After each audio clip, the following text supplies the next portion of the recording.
August 27th, 1944.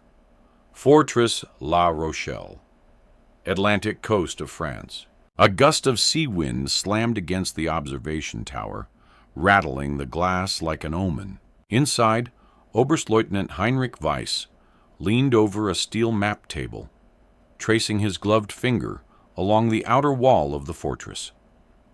He didn't look up when the lieutenant spoke. "They're massing again. Another wave from the Canadians, sir."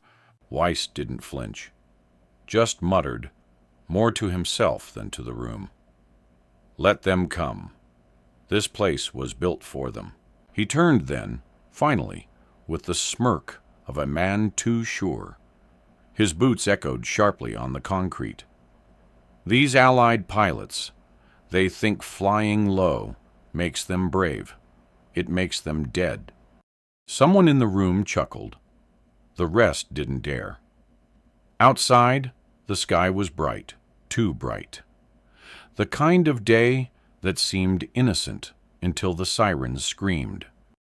Weiss walked to the window, eyes scanning the ocean. The gate below was a monster. Twin doors of steel-reinforced concrete, each one thicker than a panzer's hull. Behind them, submarine pens stretched deep into the cliffside. The Reich's last remaining U-boats slept behind those gates like gods in stone tombs. "They'll never get through," he said calmly. "Even if they try their ridiculous low-level raids, our flak will tear them apart." He sipped black coffee from a porcelain cup marked with a faded Luftwaffe eagle.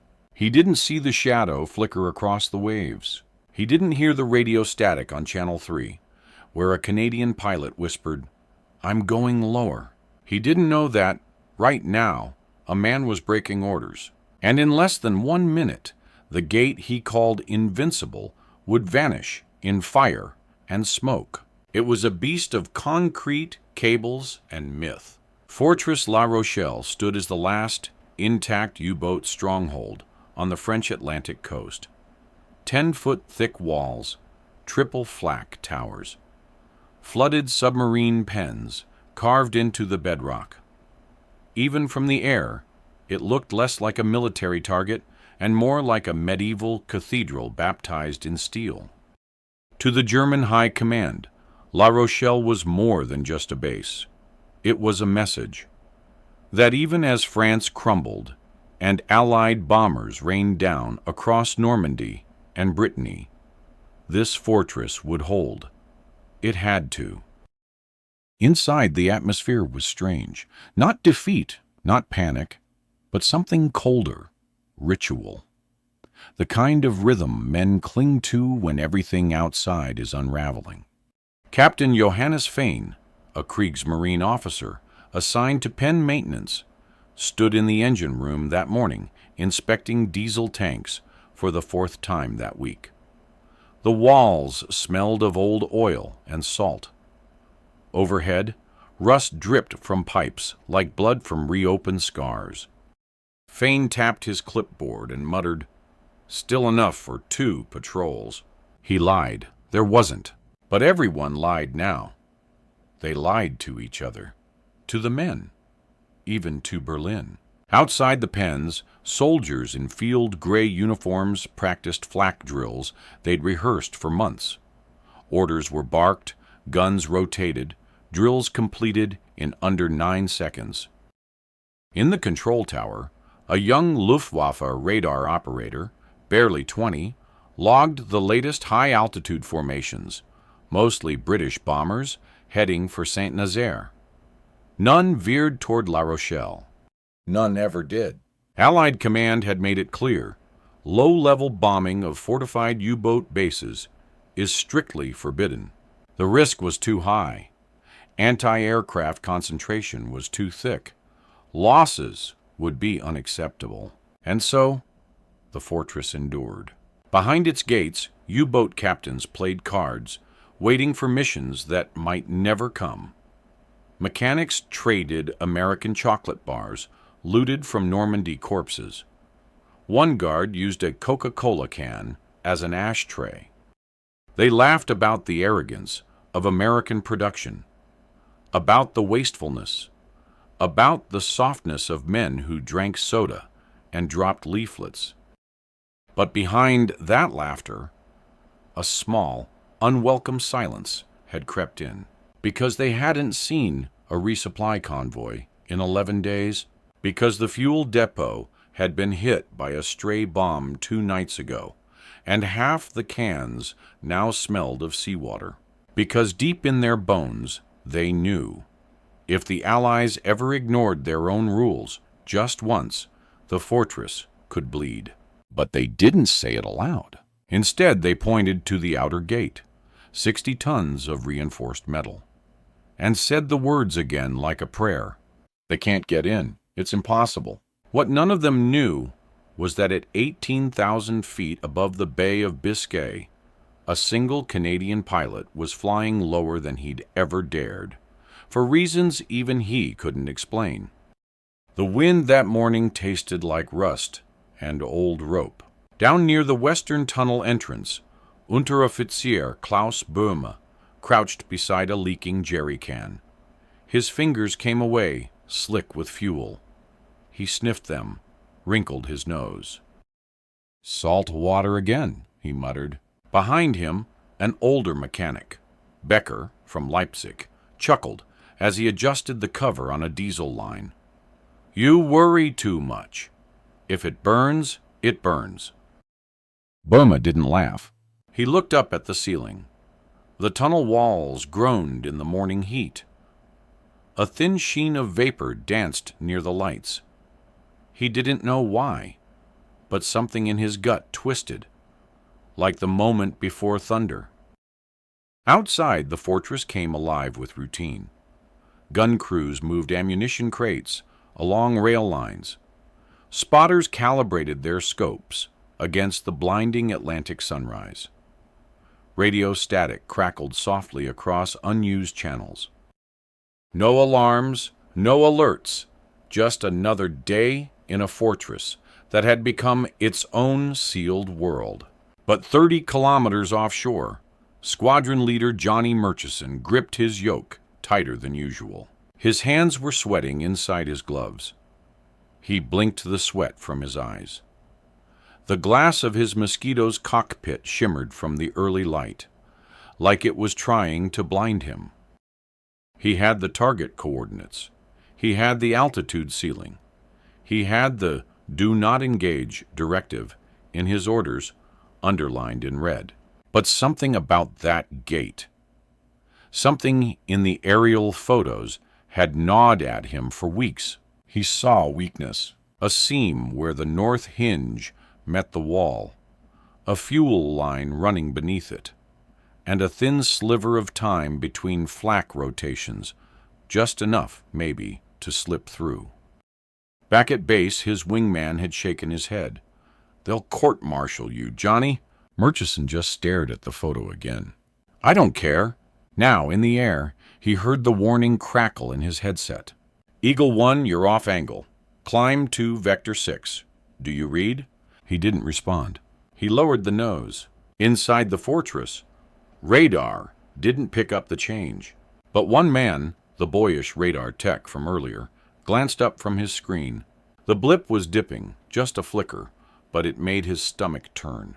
He turned to his supervisor. "Sir, we might have a problem." The air screamed past his canopy like torn silk. Johnny Murchison pushed the yoke forward. His Mosquito dropped fast, too fast. Altimeter numbers spun like roulette. Below, the fortress gate loomed larger, closer, impossibly clear. At 800 feet, flak opened up. Black blossoms exploded in the sky behind him. Too late. The Mosquito skimmed the waves now, almost kissing the water. Murchison clenched his jaw. One hand on the throttle, the other wrapped so tight around the release trigger, his knuckles bled white. He felt the plane rattle, not from hits, from fear. His own, the aircraft's, maybe both. Radio crackled again. "Eagle 1, you're disobeying direct orders. Abort. He shut it off. Below, on the fortress wall, Oberstleutnant Weiss's coffee cup shattered. A single flak commander had spotted the streaking shadow too late. Incoming! Low! But the guns weren't designed for this angle. Their arc was built for bombers, not madmen. Inside the gate, the smell of gasoline still lingered. Klaus Böhme stood there, frozen. He heard it before he saw it. The whistle scream of something slicing the wind. Then, impact. The bomb hit at the gate's seam, just left of center. A deafening crack, like steel snapping in half underwater. Then came the fire. Not a clean, cinematic blast, but a surge, a dirty, greasy eruption of flame and pressure that tore the hinges from their mounts and hurled the doors open like paper. A chain reaction rolled through the lower tunnel. Fuel vapors ignited. The echo of the explosion rang inside every skull within 500 meters. Above, Murchison pulled up hard, too hard.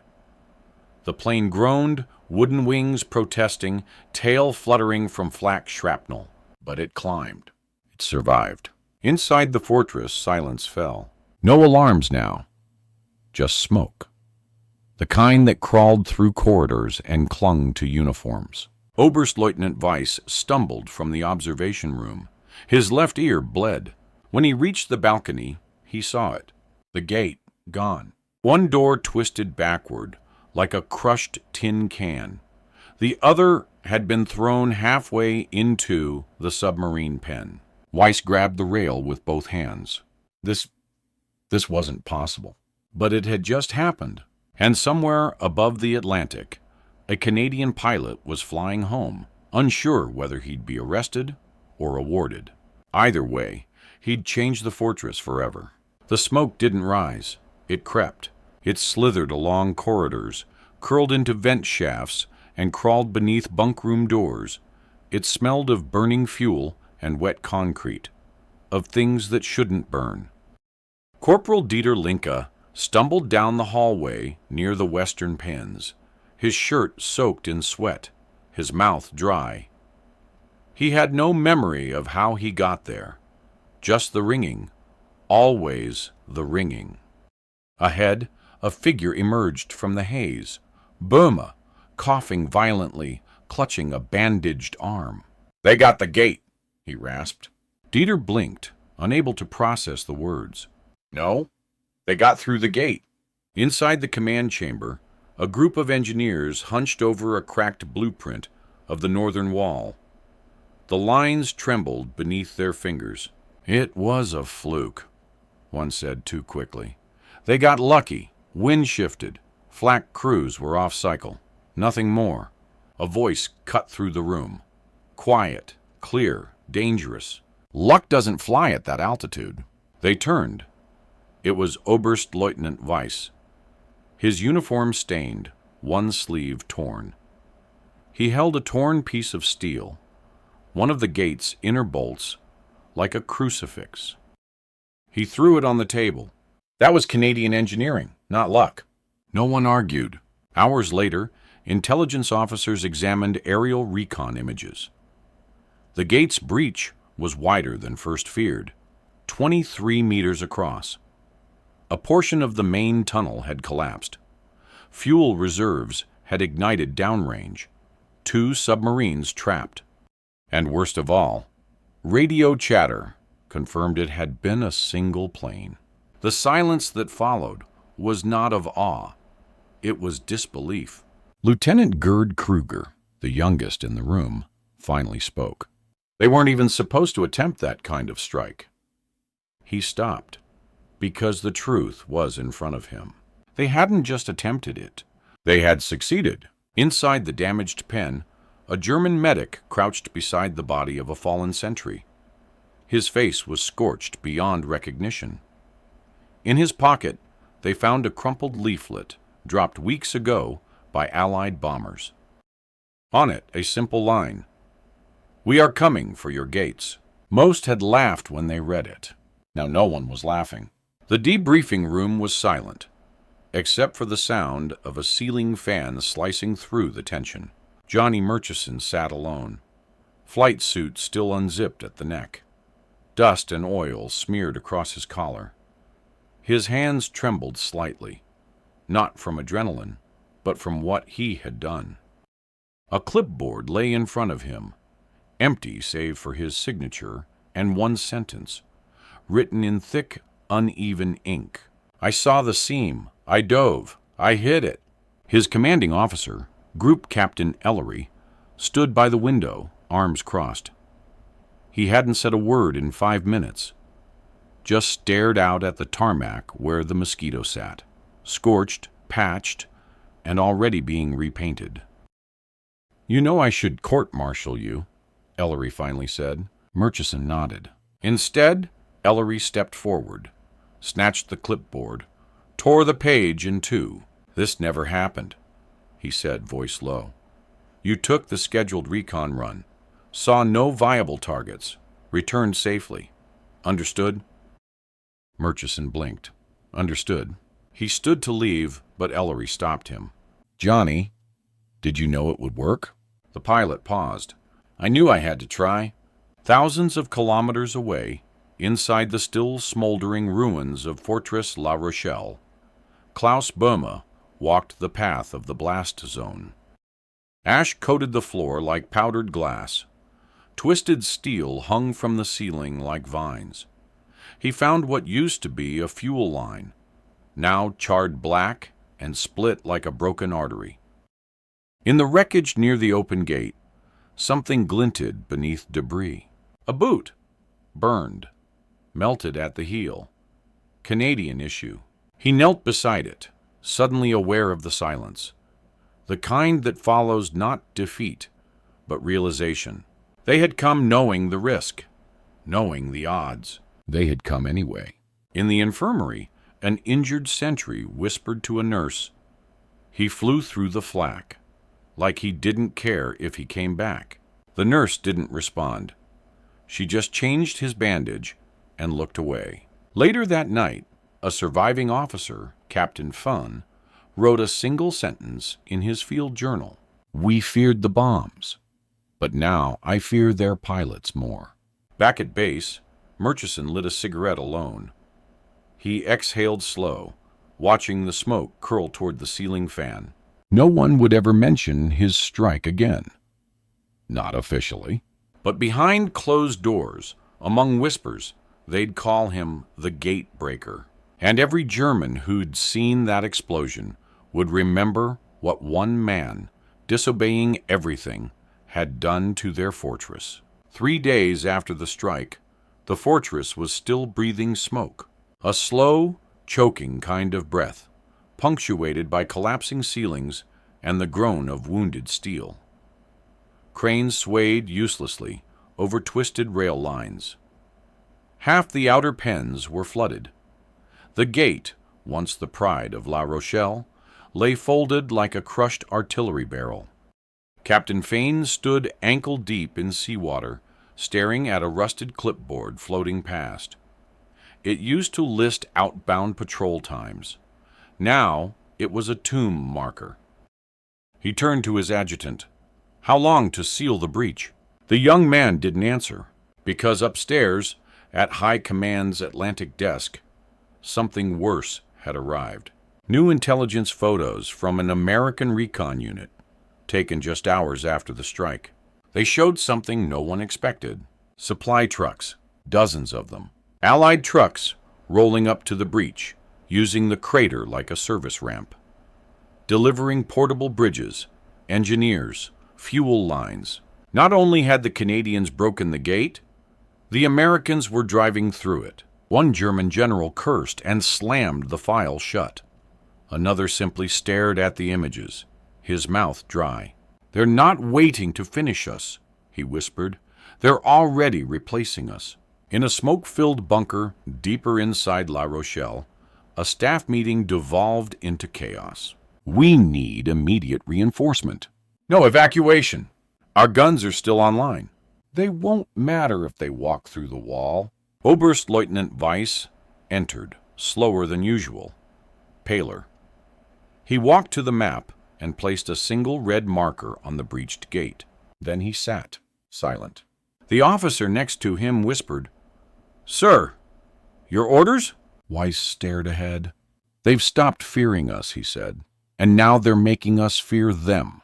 That night, 2 submarines were quietly towed from the pens, south, away from the bay, not for deployment, for escape. The remaining U-boat crews were told to stand down. Most didn't argue. Inside the chapel of the fortress, a chaplain held an impromptu service, not for the dead, but for something else, something no one dared name. That night, Sergeant Kruger, once the most eager gunner on the flak wall, ripped the iron cross off his tunic and buried it beneath the ash, because he had watched what happened. And in the scream of the gate exploding, he heard something deeper. It was over. Not just the gate, not just La Rochelle. The illusion itself had collapsed. And now, even the fortress knew the trucks didn't stop. Day after day, American convoys pushed further into the breach, through the gap where steel doors once stood. They moved with mechanical calm, like ants that had memorized every route before the ground even broke. Portable cranes rose. Wooden platforms slapped together in hours. Generators hummed. Within 3 days, the entire western edge of La Rochelle had become an Allied forward base inside the fortress. From a hidden observation point, Oberstleutnant Weiss peered through field glasses. His face, once sharp and dismissive, now hung slack with exhaustion. "What are they doing?" asked a junior officer beside him. Weiss didn't blink. "They're making it theirs." Down below, GIs in rolled sleeves unloaded fuel drums marked with bright red stencils. A few even waved toward the walls, as if mocking the men who still watched from the shadows. Inside the fortress, frustration boiled. A flak crew, desperate to prove their worth, requested permission to fire on the trucks. Denied. High Command had ordered radio silence. No escalation, no exposure. Because by then, something even more terrifying had become clear. The Americans weren't just occupying the breach, they had planned for it. Blueprints recovered weeks later revealed it all. A supply route mapped directly into the fortress grounds. Modular bridge systems pre-allocated. Fuel delivery sequences logged in advance. They had expected to win this gate. Not hoped, not gambled. Expected. A captured logistics officer, half deaf from the blast, confirmed it under interrogation. "Your fortress was a stopover," he said, "not a target." One German engineer, reviewing the damage, slumped against a pillar and muttered, "They built a supply line into a location we hadn't even lost yet." The realization crushed morale more than any bomb. Back in Berlin, a logistics report reached the desk of General Lieutenant Wilhelm Richter. He stared at the American numbers. 3 days, 78 vehicles, 140 tons of material, 0 delays. He looked up at his aide. "How do you fight that?" The aide said nothing, because the answer was already there, in black ink and Allied fuel fumes. You didn't. It wasn't just the trucks that unnerved them. It was the laughter. Every morning, the sound echoed faintly through the breached walls. American engineers shouting jokes, singing off-key, arguing over baseball scores. One even rigged a phonograph near the rubble, playing jazz into the scorched stone. To the Germans still hiding deeper inside the fortress, it felt like mockery. But it wasn't. It was routine. It was morale. It was what made them dangerous. On the 5th day, the Americans set up a field kitchen in the shadow of a collapsed flak tower. 2 soldiers cooked pancakes over open flame. One of them poured coffee straight from a steel thermos into his helmet, grinning. A German spotter watching from above whispered, "They act like they've already won." His commander, Captain Fane, replied flatly, "They have." Meanwhile, in Detroit, a new Mosquito was already being assembled. The order had come in the moment Murchison's damage report hit the wire. New parts, new wings, paint already drying. A plane lost was a problem, but not for long. The Americans didn't mourn their machines. They replaced them. At La Rochelle, every destroyed flak gun, every sealed tunnel, every scorched hatch, it all fed the same German conclusion. These men fought with the expectation of loss and didn't flinch. One intercepted Stars and Stripes issue included a short story. One pilot broke the rules. One gate fell. One fortress cracked. That's how we win, one breach at a time. The article was passed around the remaining officers in silence. Oberstleutnant Weiss read it twice, then again. Then he folded it into his coat, stood up, and walked to the nearest intact wall of the fortress.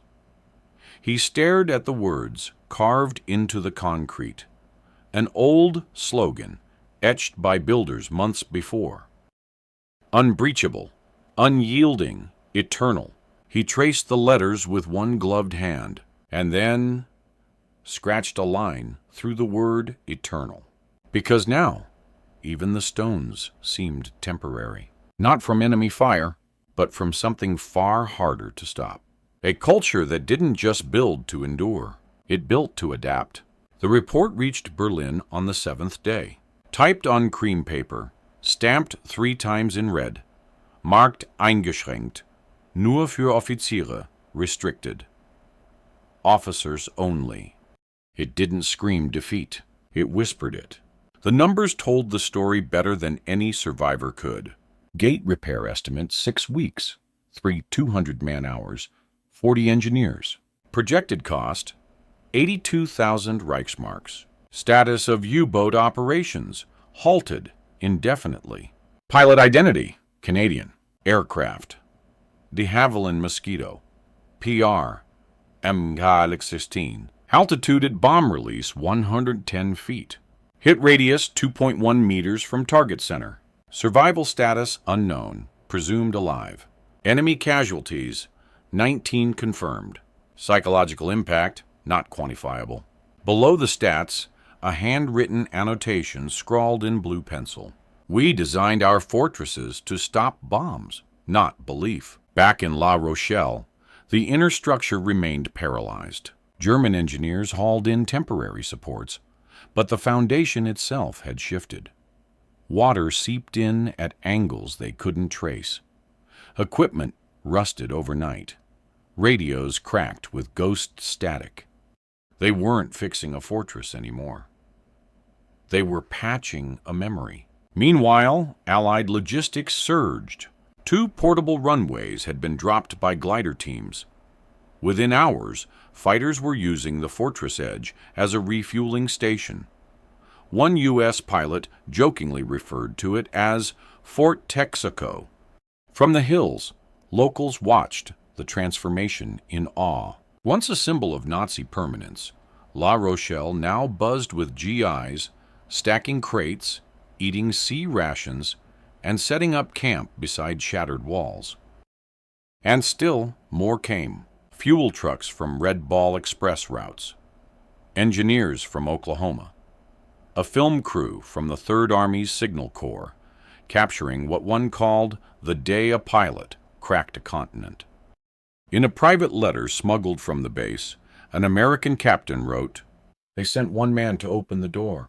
We sent a nation through it."